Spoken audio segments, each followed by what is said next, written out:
If you love corn on the cob, then I'm gonna take you into a new dimension. This is elote. And elote is a corn on the cob that you would eat in the streets of Mexico, and it is like the best thing in life. So how to make elote? Take 2 cooked corn on the cobs.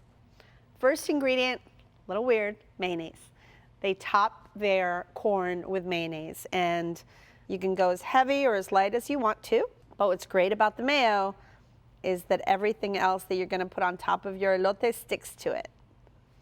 My next thing is a little bit of salt, and then I've got fresh squeezed lime juice over the top, and you always wanna give people extra lime on the side. Then I'm using one of my favorite spices.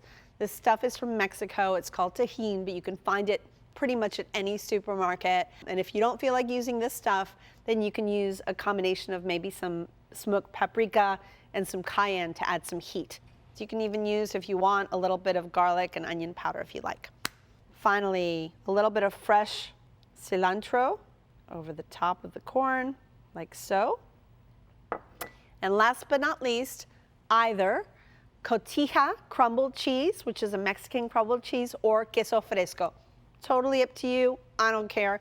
And sprinkle that quite liberally over the top of your corn, which is now elote. And there you have it. You are ready for your fiesta. It's delicious, even the kids love it. Just watch out with the heat. Discover how to make delicious elote by checking out my recipe at checkpleasefl.com.